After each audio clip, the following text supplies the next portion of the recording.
High school dropout rates in America. A brief look at the numbers, factors, reasons, and solutions. The dropout rate represents the percentage of 16 through 24-year-olds who are not enrolled in school and have not earned a high school credential, either a diploma or GED. Every year, over 1.2 million students drop out of high school in the United States alone. That's a student every 26 seconds, or 7,000 per day. The United States, which had one of the highest graduation rates of any developed country, now ranks 22nd out of 27 developed countries. High school dropouts also commit about 75% of crimes. The dropout rate has declined, though. It's gone from 17% in 1967 to 7% in 2012. The dropout rate for black youth reached an historic low of 8% in 2011, while rates among Hispanic youth also reached an historic low of 13% in 2012. However, this long-term decline is at least in part related to increased incarceration rates among black and Hispanic males, which more than doubled between 1980 and 1999, removing them from the population base. As you can see from the chart, the groups that had the highest dropout rates were males and minorities. In 2011, Iowa had the highest graduation rate at 88%. Nevada had the lowest at 62%, and the District of Columbia was even lower at 59%.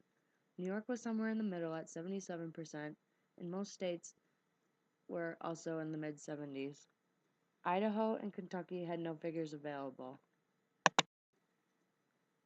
Many factors contribute to dropping out. A lot of parents don't regulate when their students are going to school and when they're not. They also don't check and see if their students are doing their work. Other students have work and family responsibilities that may be more important than getting an education at that particular time. National data show that students from low-income families are 2.4 times more likely to drop out of school than are children from middle-income families, and 10.5 times more likely than students from high-income families. The National Transition Study estimates that as many as 36.4% of disabled youth drop out of school before completing a diploma or certificate. Young people's perceptions of the economic opportunities available to them also contribute to their decision to drop out. Dropouts often have lower occupational aspirations than their peers. Students who receive poor grades, who repeat a grade, or who are overage for their class are more likely to drop out. High school graduates earn $200,000 more than a high school dropout, and a college graduate earns $1 million more than a dropout. I want to direct your attention to the last bullet in this slide. If the dropouts from the nation's class of 2011 had graduated, the United States economy would benefit by about $154 billion over their lifetimes.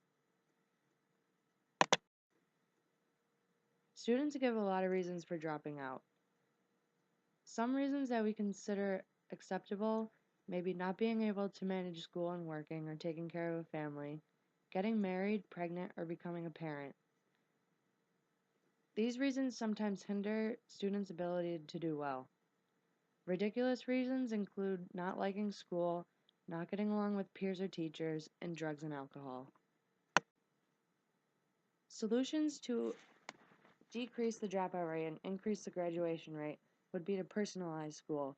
Students would be more apt to come to school if they enjoyed school and they had something to look forward to. You could make school more creative, which would interest students more, and they would want to participate. Also, raising the dropout age from 16 to 18 may help. Oftentimes, students wait till they're 16 because they can't wait to drop out. If they are required to stay till 18, the graduation rate would certainly increase and the dropout rate would decrease.